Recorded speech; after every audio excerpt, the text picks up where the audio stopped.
Rescued alien girl falls for her human protector part. 1. The rescue Marcus Chen wiped the sweat from his forehead as he guided his salvage ship through the asteroid field.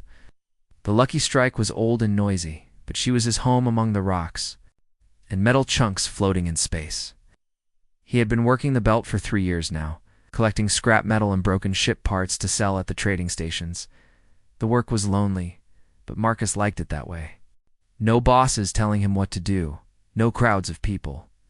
Just him, his ship, and the endless black of space. He was checking his scanner for valuable metals when something strange appeared on his screen. A signal, not the usual ping from metal or rock, but an actual distress beacon. Someone was in trouble out here. Marcus frowned at the display. The signal was coming from behind a large asteroid, maybe 2 kilometers away. He had never seen that type of beacon before. It looked too advanced. For human technology. Probably some rich trader who got lost, he muttered to himself. But even as he said it, something felt wrong. This part of space was dangerous. Pirates and worse things hunted here. What kind of fool would come here in an expensive ship? Still, a distress signal was a distress signal. Marcus had been rescued once himself when his old ship broke down near Jupiter. A mining crew had saved his life, asking nothing in return. It was the human way to help people in trouble. He changed course toward the signal. 20 minutes later, Marcus found the source. Behind the asteroid, a ship floated dead in space. It was unlike anything he had ever seen. The hull was smooth and white, almost like pearl. Beautiful curved lines flowed from front to back. Even damaged and dark, it looked more like art than a machine. Definitely not human, Marcus said, his heart beating faster. He had heard stories about alien ships, but he had never seen one himself. Most aliens avoided human space, calling them primitive and dangerous. The ship had been hit hard. Long black marks covered one side where energy weapons had burned through the hull. Atmosphere was leaking from several holes. If anyone was alive inside, they would not be for much longer. Marcus brought his ship close and put on his spacesuit. The airlock on the alien ship was different from human designs, but after a few minutes, he figured out how to open it. The inside of the ship made him gasp. Everything glowed with soft blue light. The walls were covered in symbols that seemed to move when he was not looking directly at them. The air felt thick and smelled like flowers and ozone. He found her in what looked like the command center. She was tall, maybe 7 feet, and so thin she looked like she might break. Her skin was pale white with a strange shine to it, like crystal or ice. Long silver hair fell around her face. Now she wore a tight silver suit that seemed to be part clothing and part machine. She was beautiful in a way that hurt to look at, like staring at a perfect statue. But she was also clearly dying. Her breathing was shallow and fast. Blue liquid that might have been blood leaked from cuts on her arms and face. Her eyes were closed, and her skin had a gray color that looked very bad. Marcus knelt beside her and checked for a pulse. Her wrist felt cold, but he found a heartbeat. It was too fast, like a bird's heart. "Hey," he said softly, "can you hear me?" Her eyes opened. They were the color of deep water, blue and green at the same time. When she saw Marcus, fear filled her face. She tried to move away but was too weak. She said something in a language that sounded like music mixed with wind chimes. Her voice was beautiful, but filled with pain. "I don't understand," Marcus said. He held up his hands to show he meant no harm. "I'm here to help." She stared at him for a long moment. Then she pressed something on her suit. When she spoke again, her words came out in accented but clear English. "Are human," she said.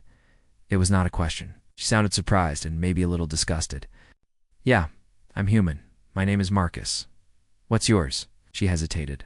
"I am Zara, of the Catherian people." Marcus had never heard of Catherians, but that did not matter right now. "Okay, Zara, you're hurt pretty bad. I need to get you to my ship and patch you up." "No," she said, trying to sit up. "Humans are primitive. Your medicine will poison me. I need Catherian medical technology." Marcus looked around the ruined command center. Sparks flew from broken panels. The lights were getting dimmer. "I don't see any Catharian medical technology working right now," he said, "and your ship is dying. We need to go." As if to prove his point, something exploded deeper in the ship. The lights flickered and went out for a few seconds. Zara's fear grew stronger. "The Vorthons," she whispered. "They attacked us, killed the others. They wanted to take me alive, but I escaped into this dead zone. If they find us, ... Double quotes. "Who are the Vorthons?" Marcus asked. But another explosion shook the ship. This one was bigger. "Never mind. Tell me later. Can you walk?" "I think so." Marcus helped her stand. God. She was even taller than he thought, and so light he could have carried her easily.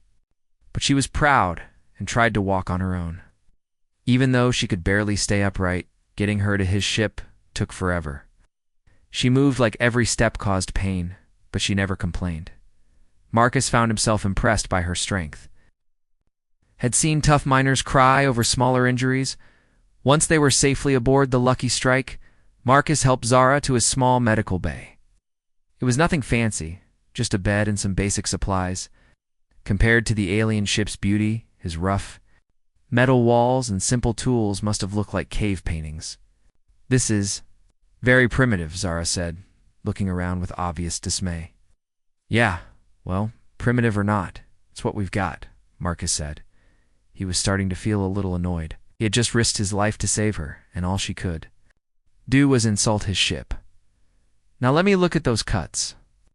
Zara sat on the medical bed and let Marcus examine her injuries. Her blood was indeed blue, and it felt strangely warm. The cuts were deep but clean.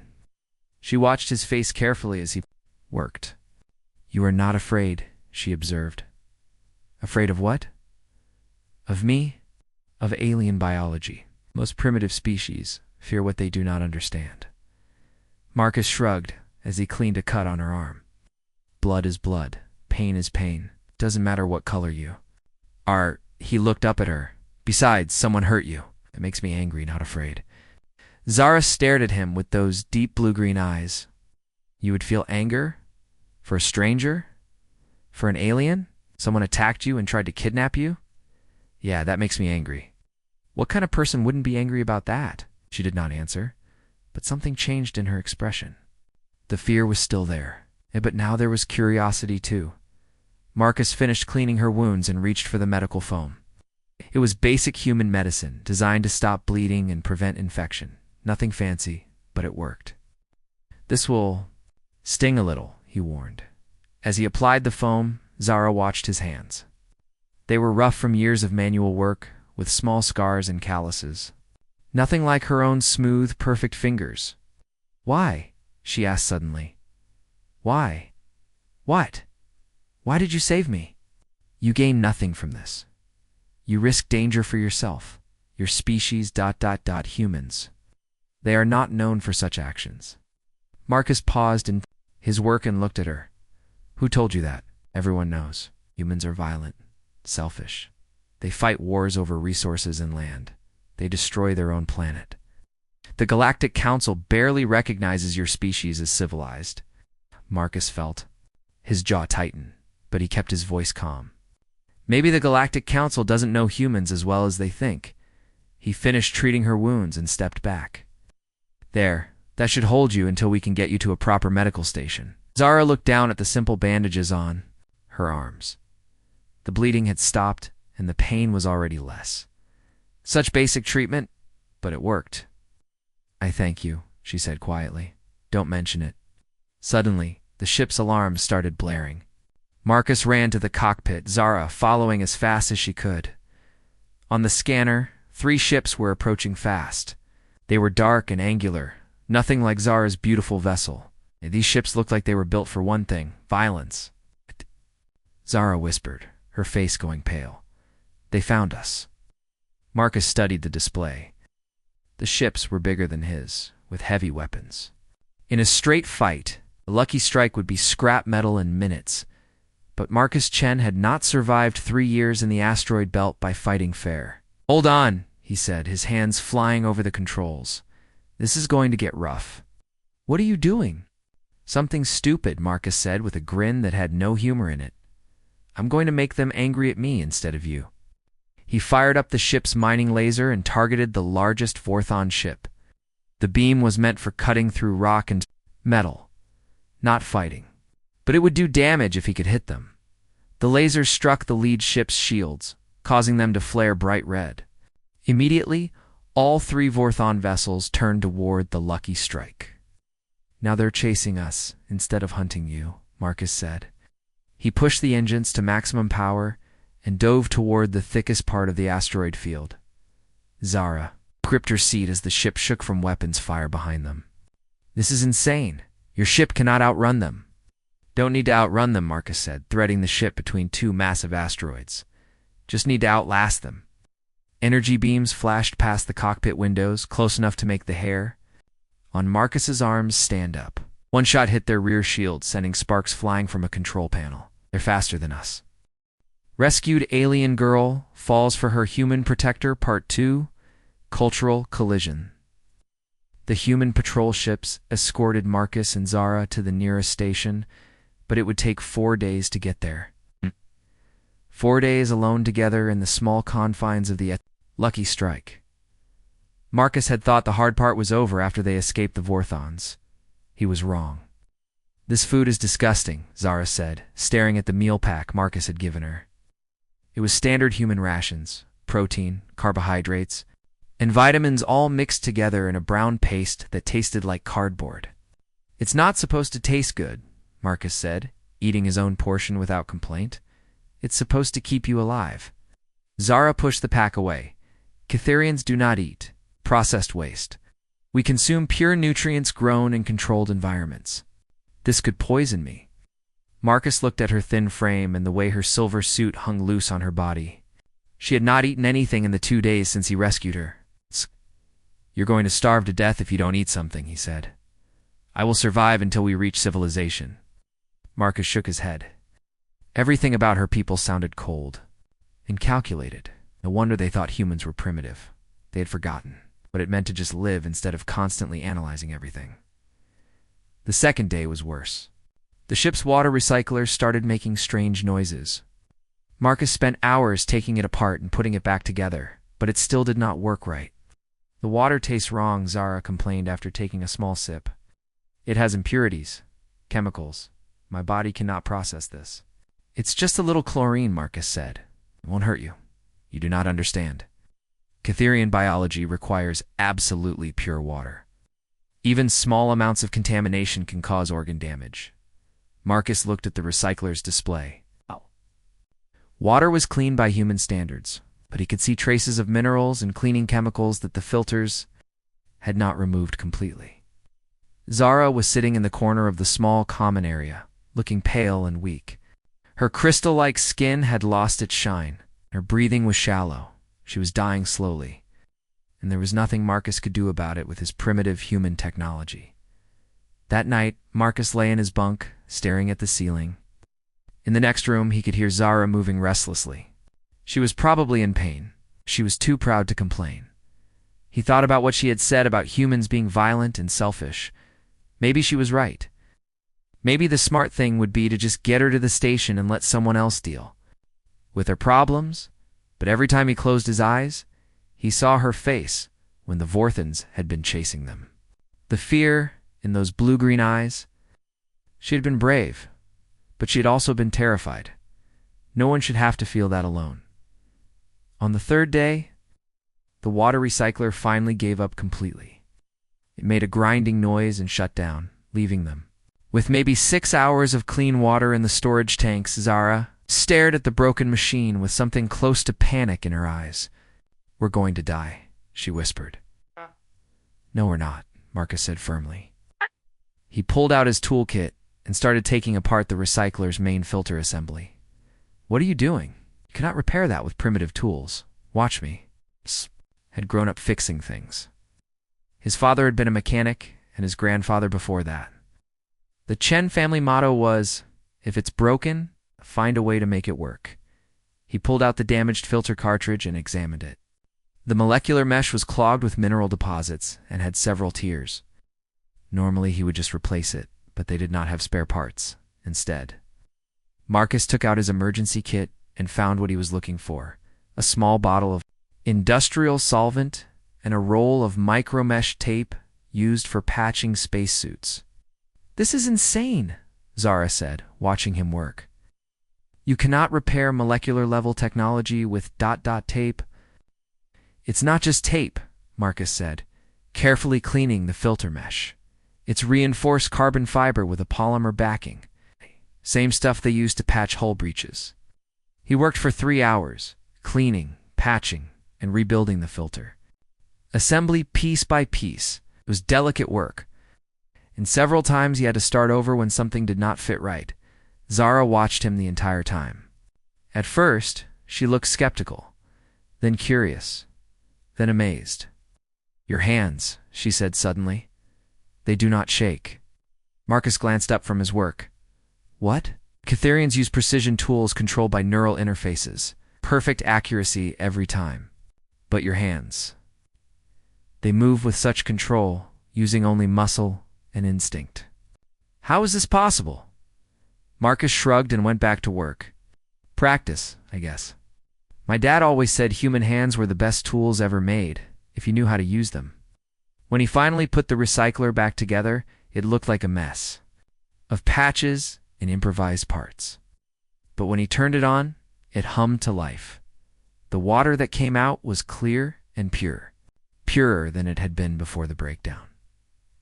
Zara stared at the display showing water purity levels. This is ... impossible. The contamination levels are lower than Catherian standards.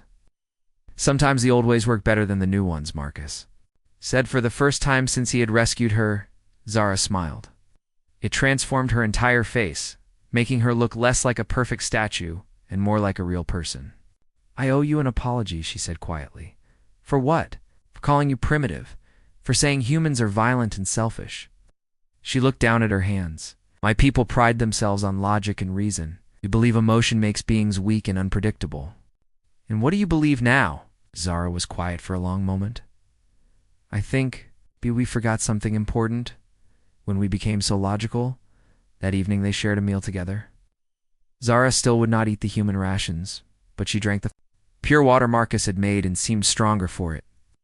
"Tell me about your people," Marcus said. "Catherians are old," Zara began. "We achieved spaceflight when your species was still learning to make fire. We built great cities among the stars and unlocked the secrets of the universe." Sounds amazing. "It was... But over time, we became ... cold. We calculated the optimal way to do everything. Love became a chemical reaction to be controlled. Art became patterns to be analyzed. Life became a series of problems to be solved efficiently." She looked at Marcus. With those deep eyes, we forgot what it meant to feel. To act without analyzing every possible outcome first. "Is that why you were alone on that ship?" Zara's expression darkened. "I was being sent to an arranged mating contract, a political alliance between 2 Catherian houses. I had never met the male I was supposed to bond with, but our genetic profiles were compatible, and the union would benefit both families. That doesn't sound like love." "Love is inefficient," Zara said, repeating what sounded like a common saying. "Among her people, it causes beings to make poor decisions and act irrationally." Marcus thought about his parents, who had been married for 30 years and still held hands when they walked together. Maybe poor decisions and irrationality aren't always bad things. "When the Vorthons attacked our ship, my escorts calculated the odds of successful resistance. They determined that surrender was the logical choice. They were willing to let the Vorthons take me because fighting would result in certain death, but you fought anyway. Yes. And it was completely illogical. I had no chance of winning, but I would not let them take me without a fight." She looked at Marcus. "Perhaps I am more human than Catherian." Marcus felt something warm in his chest at those words. Maybe being human isn't such a bad thing, no. Zara said softly. "I am beginning to think it is not." That night, Marcus woke up to the sound of crying. He found Zara in the observation lounge, staring out at the stars with tears running down her face. "Hey," he said gently. "You okay?" "I have been thinking about my escorts." she said without looking at him. They died because of me. If I had not run, if I had accepted my fate, they would still be alive. Marcus sat down beside her. They died. Because the Vorthons killed them, not because of anything you did. Logic says otherwise. Then logic is wrong. Hakus's voice was firm. You can't blame yourself for what evil people do. How can you be so certain? So I've seen evil and I've seen good. Evil chooses to hurt people. Good chooses to help. Then you chose to fight for your freedom instead of giving up. That's not evil, that's brave. Zara turned to look at him. Is that what you chose when you saved me? This would be good. Marcus thought about it. I didn't really choose anything. I just did what felt right. Without calculating the risks. Without considering the consequences? Yeah. That is the most illogical thing I have ever heard, Zara said. Then she smiled, and perhaps the most beautiful. They sat together in comfortable silence, watching the stars stream past. Hakus found himself very aware of Zara sitting next to him, the way she moved. The sound of her breathing, the faint glow of her crystalline skin. Marcus, she said suddenly. Yeah, we reached the station. What will happen to me? Marcus had been wondering the same thing. I guess they'll contact your people, send you home. Home, she repeated, and the word sounded hollow.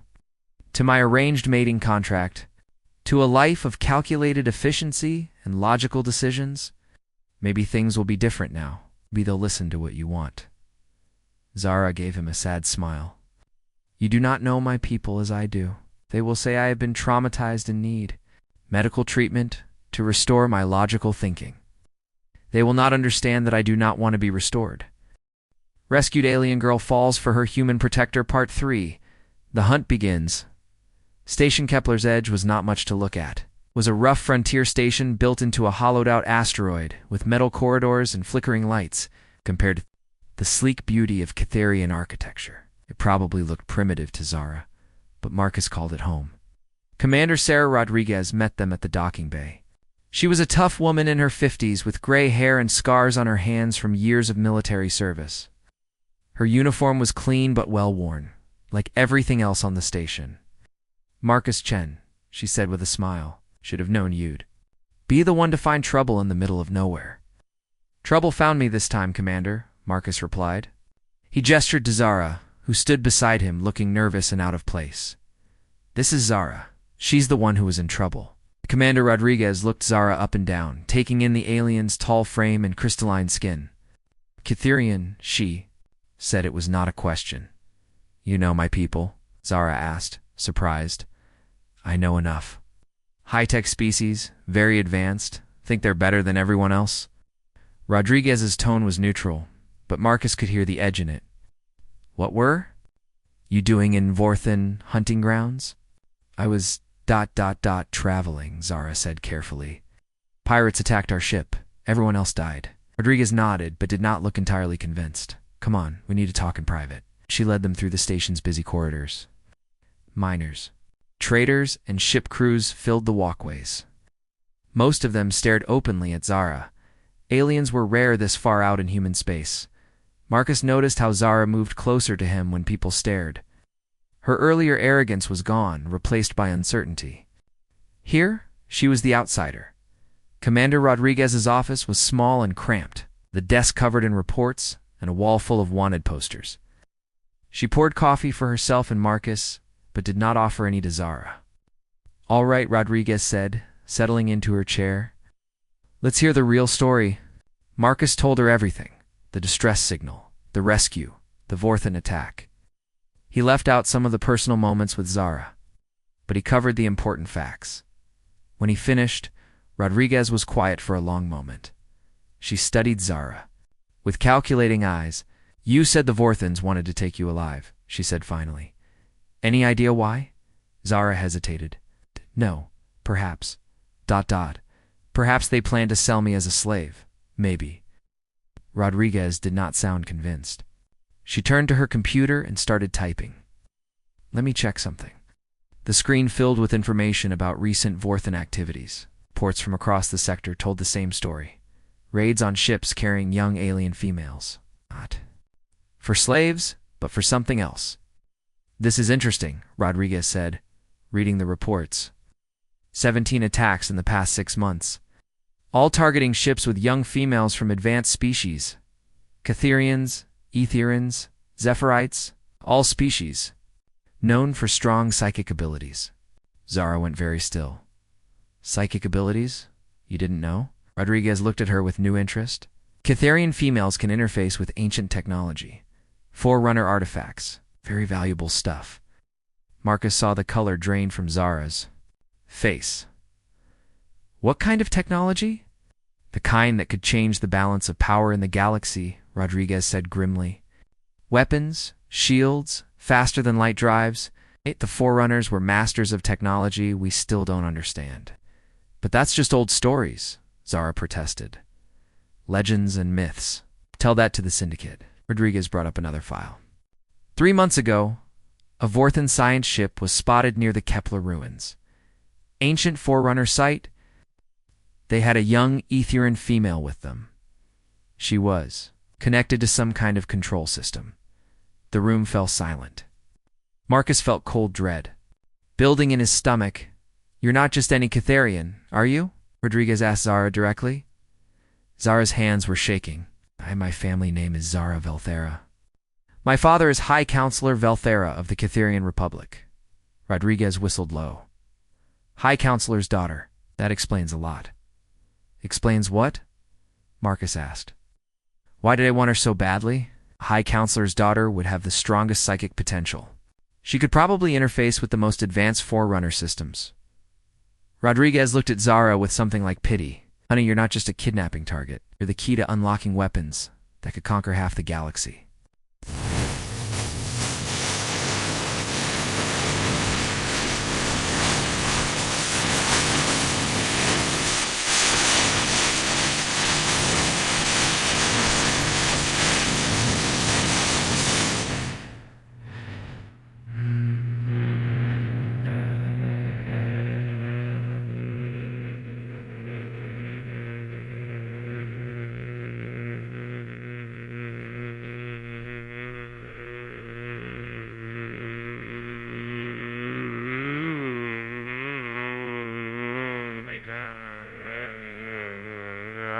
Stood up abruptly.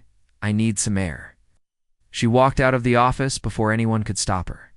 Marcus started to follow, but Rodriguez grabbed his arm. Let her go for now, she said. We need to talk. About what? About the fact that she's probably safer with you than with us. Marcus stared at her. What do you mean? Rodriguez pulled up another file on her computer. This one showed financial records and communication logs.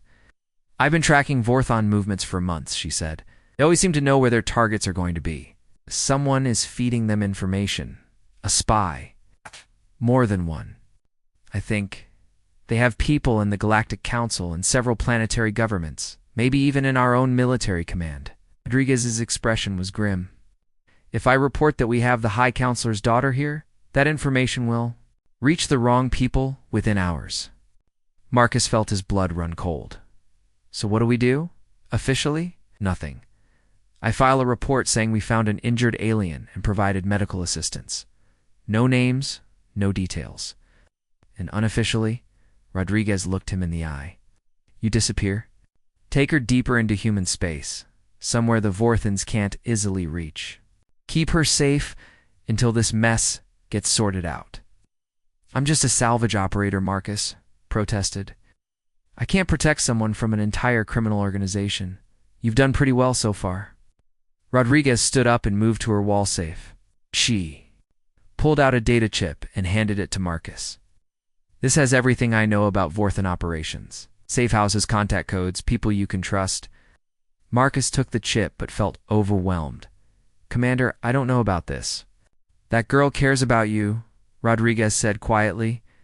I can see it in the way she looks at you.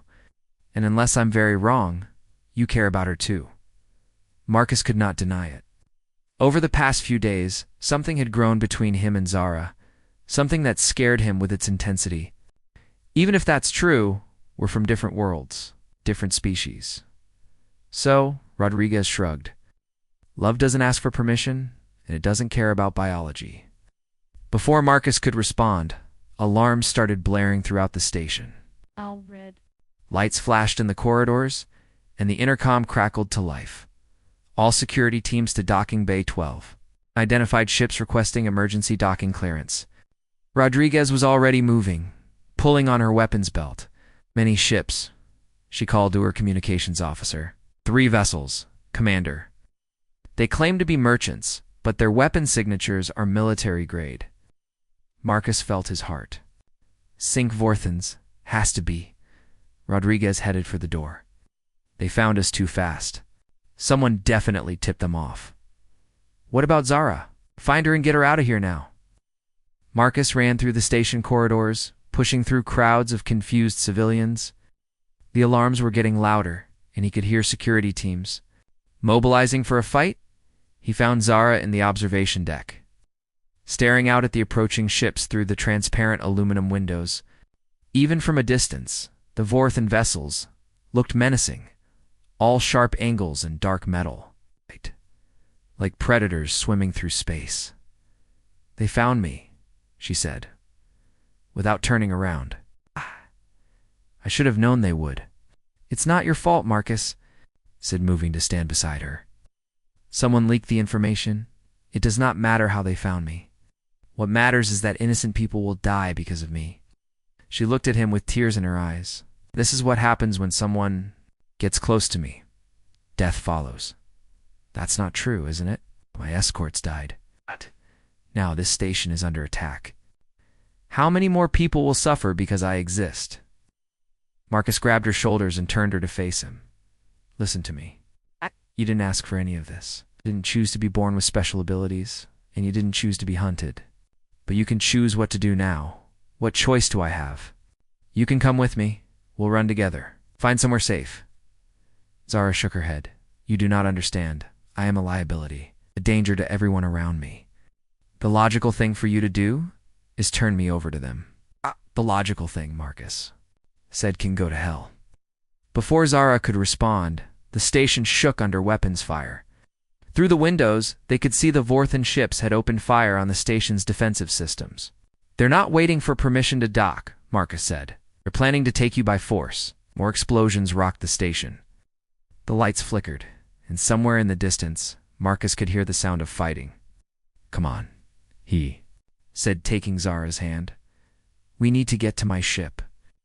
They ran through corridors filled with smoke and panic. Station security was fighting a running battle with Vorthen boarding parties. The aliens were dressed in black armor and carried energy. Weapons that cut through human defenses like paper. Marcus pulled Zara into a maintenance shaft to avoid a group of Vorthen soldiers. They crawled through the narrow space, guided only by emergency lighting. Why are you doing this? Zara whispered. You could escape alone. You would be safe. We've been through this, Marcus said. I don't abandon people. Even when it is illogical, even when it will probably get you killed. Rescued alien girl falls for her human protector. Part 4. The Human Way, 3 days after escaping Kepler's edge. Marcus brought his damaged ship to a small planet called New Appalachia. It was not on any major trade routes and barely showed up on galactic maps. To most aliens, it was just another primitive human world not worth their attention. That was exactly what Marcus was counting on. This place looks... Zara paused, searching for a polite word as they descended through the atmosphere. Rough, Marcus suggested with a smile. Backward, primitive. Below them stretched endless green hills covered with simple farms and small towns. No gleaming cities or advanced technology, just humans living simple lives under an open sky. I was going to say peaceful, Zara said quietly. Marcus looked at her with surprise. A week ago, she would have called this planet a wasteland. Now she seemed to see something different. They landed at a small spaceport that was really just a cleared field with a fuel depot. An old man with a white beard and worn clothes walked out to meet them. Marcus Chen, the old man said with a grin that showed missing teeth. Should have known you'd show up when there's trouble brewing. Hello, Uncle Tommy, Marcus said, climbing out of his ship. Trouble has a way of finding me. Tommy looked at Zara as she emerged from the ship. His eyes went wide for a moment, but then he just nodded politely. Ma'am, he said, touching his hat. Welcome to New Appalachia. Zara looked confused. Uncle? Dot. But you are not related. Family isn't just about blood out here, Marcus explained. Tommy's been like an uncle too. Me since I was a kid. Blood or not, family takes care of family, Tommy said. And Marcus here is good people. He looked at Zara carefully. I'm guessing you both need somewhere to lay low for a while. How did you know? Tommy chuckled. Son, I've lived on the frontier for 60 years. I know the look of folks running. From something bad, he gestured toward a beat-up truck. Come on, Sarah's got dinner waiting, and we can talk properly at the house. As they drove through the countryside, Marcus told Tommy and his wife Sarah the whole story. They lived in a simple wooden house, surrounded by vegetable gardens and fruit trees. Nothing high-tech, but everything was clean and well-maintained. Vorthans, Tommy said with disgust. We've heard rumors about them, slavers and worse. They want to use me? Zara said quietly. Activate ancient weapons? Sarah, a kind woman with gray hair and gentle eyes, reached over and patted Zara's hand. Well, they can't have you. Simple as that. Zara stared at her. You do not understand. They have advanced ships, powerful weapons. If they come here, then we'll deal with it, Sarah said calmly. That's what neighbors do. Over the next few days, word spread quietly through the community. Nobody asked many questions. But everyone seemed to understand that Marcus had brought someone who needed protection. Farmers started finding excuses to drive past Tommy's property. The local mechanic, Joe Martinez, showed up to fix things that weren't broken. Former military folks like retired Sergeant Patterson began taking long walks around the area. They're watching over us, Marcus explained to Zara as they sat on the porch one evening. It's not organized or official. They're just ... being good neighbors. But they barely know me. I am not even human. Why would they risk themselves? Marcus thought about how to explain it. It's just how we are, I guess. Someone needs help. You help them. Someone threatens your community. You stand together. Zara was quiet for a long moment, watching the sunset paint the sky orange and pink. My people would calculate the risks first, determine if helping me was worth the potential costs. And what would they decide? That one person is not worth endangering many. She looked at him sadly. They would call it logical. Maybe logic isn't everything. That night, Marcus woke up to the sound of engines overhead. Through his window, he could see running lights moving across the star-filled sky. 3 ships flying in formation, circling the area like hunting birds. His communicator buzzed with an incoming message on a general frequency. Attention residents of New Appalachia, came a cold, alien voice. We are searching for a Catherian female who is traveling with a human male. Surrender them to us, and no harm will come to your settlement. Resist, and we will consider you all enemies of the Vorthon Syndicate. Marcus found Zara in the living room, staring up at the ceiling as the ships passed overhead again. I have to go, she said without looking at him. I cannot let these people suffer because of me. No, Marcus said firmly. We stick together. Be logical, Marcus. I am one person. This community has hundreds of innocent people. You want logical? Here's logical. If we give you to them, they'll just come back for something else later. Bullies never stop with just one victim. For Zara could argue, Tommy's truck pulled up outside. The old man got out with Sergeant Patterson and Joe Martinez. All 3 were carrying hunting rifles. Figured you might need some company tonight, Tommy said. More vehicles arrived. Farmers, shopkeepers, teachers, mechanics, ordinary people, who had decided they were not going to let strangers threaten their neighbors. This is madness, Sarah whispered, watching through the window as at least 50 people gathered in the yard. This is humanity, Marcus said. The Vorthon ships landed in the field beyond Tommy's property. Dark figures in armor emerged, carrying weapons that glowed with deadly energy. They advanced on the house in a professional military formation. The humans spread out to meet them. They had hunting rifles and old military equipment. Nothing that should have been a match for advanced alien technology, but they had something else. You were outgunned and outnumbered, the Vorthon commander announced through a speaker system. Surrender the Catherian female, and we will leave peacefully. Counteroffer, Sergeant Patterson called back. You get back in your ships and leave our planet, and we won't shoot you full of holes. You cannot be serious. Your primitive weapons are no match for our technology. Tommy stepped forward, his old hunting rifle held casually but ready. Son, you're probably right about the weapons. But you're making one big mistake. And what is that? You're threatening our people. And that makes this personal. The shooting started a moment later. Marcus had been in firefights before, but nothing like this. The Vorthans had superior weapons and armor, but the humans fought with a desperate fury that seemed to catch the aliens off guard. Joe Martinez and his teenage son worked together, using their truck as cover while they laid down suppressing fire. Sarah and 3 other women had positioned themselves in the house with hunting rifles, picking off Vorthans who got too close.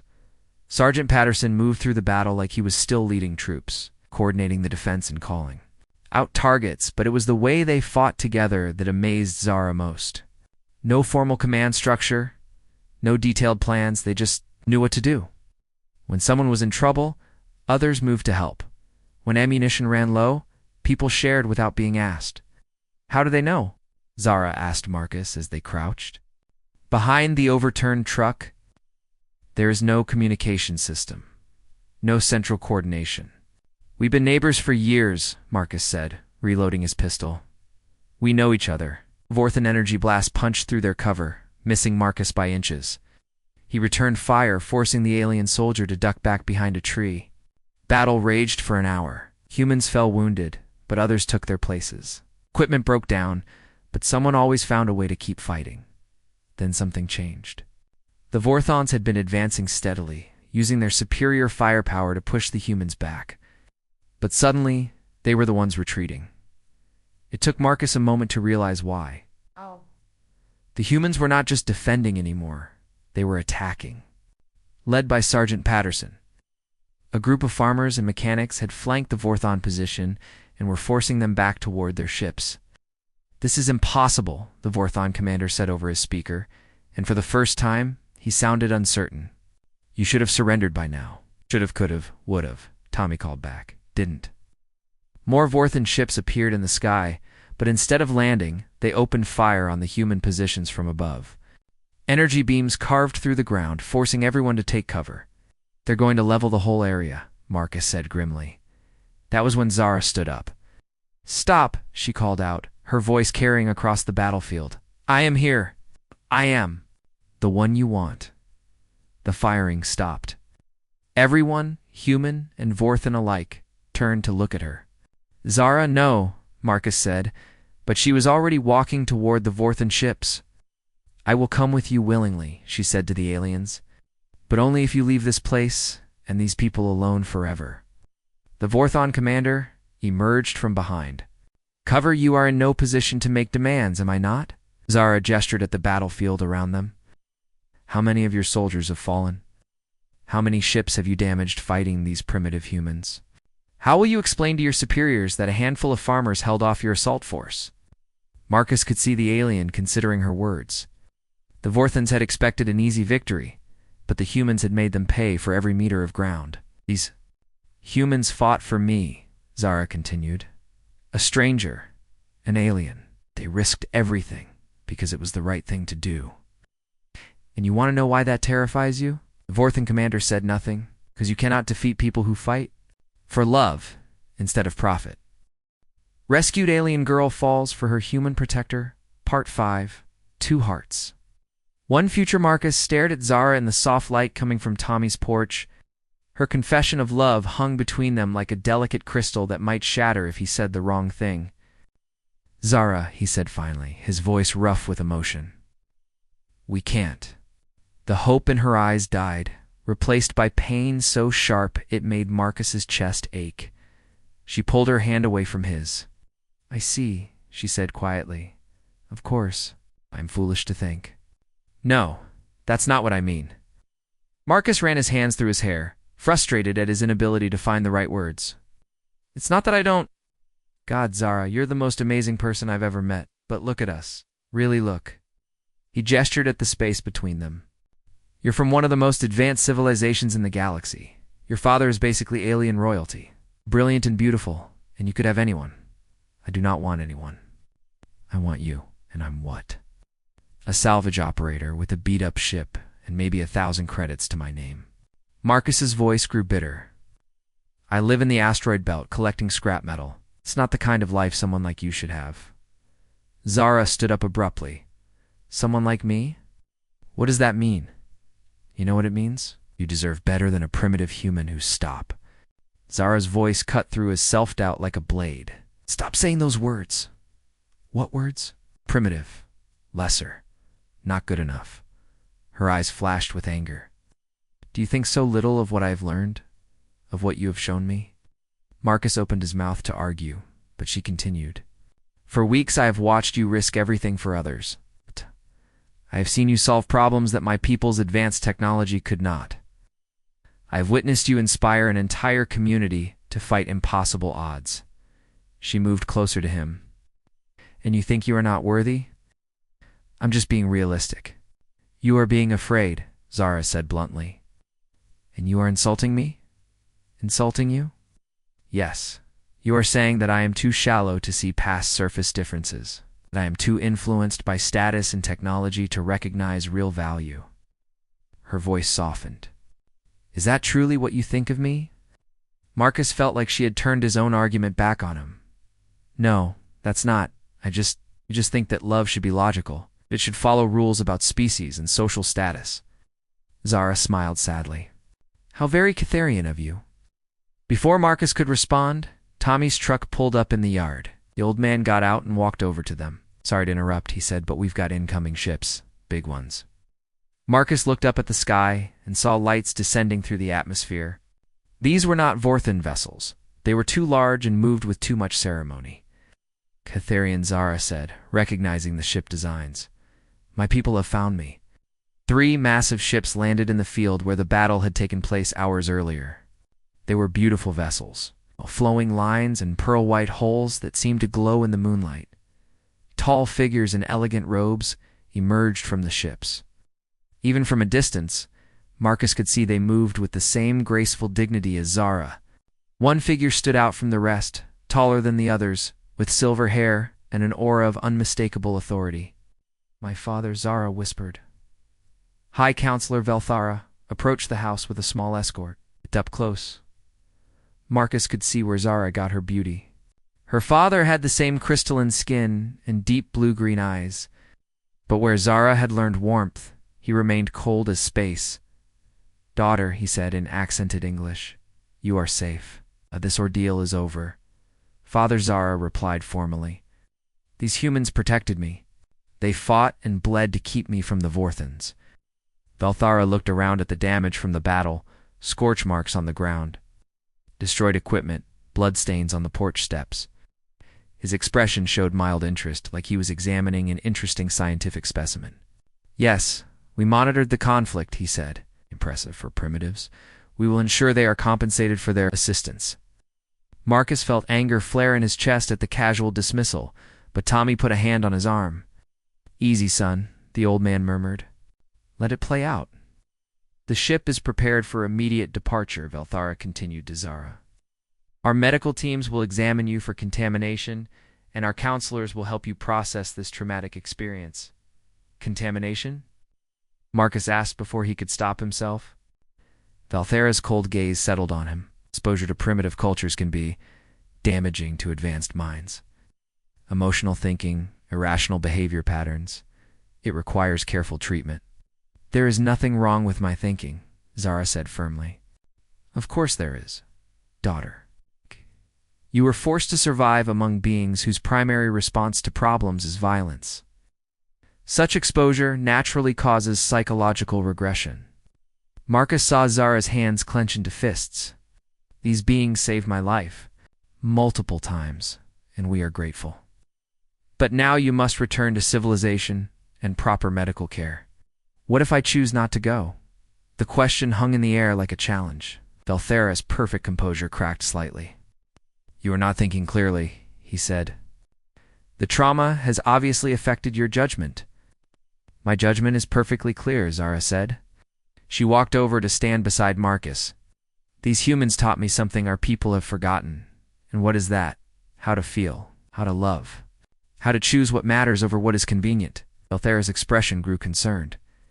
Daughter, you are describing the symptoms of severe psychological contamination. Please come with us willingly.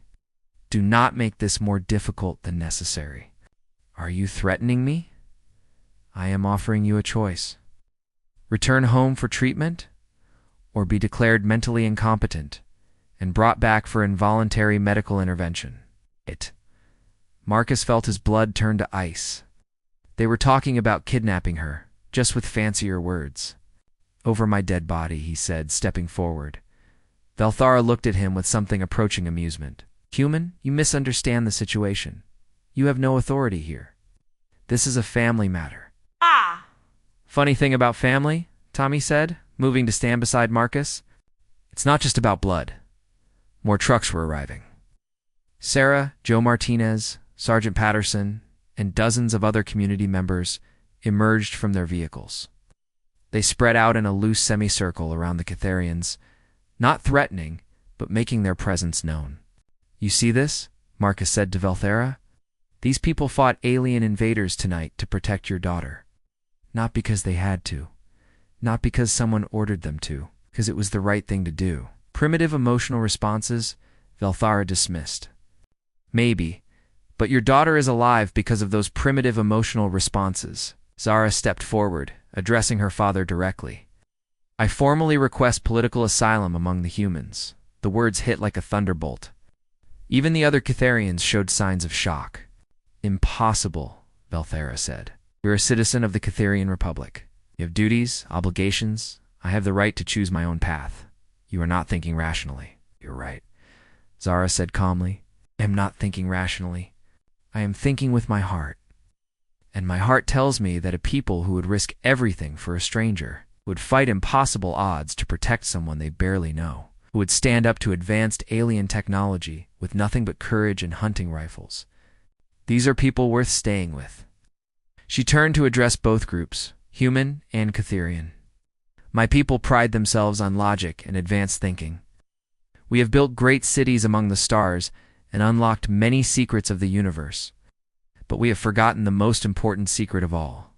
Which is, her father asked, that life without love is not worth living.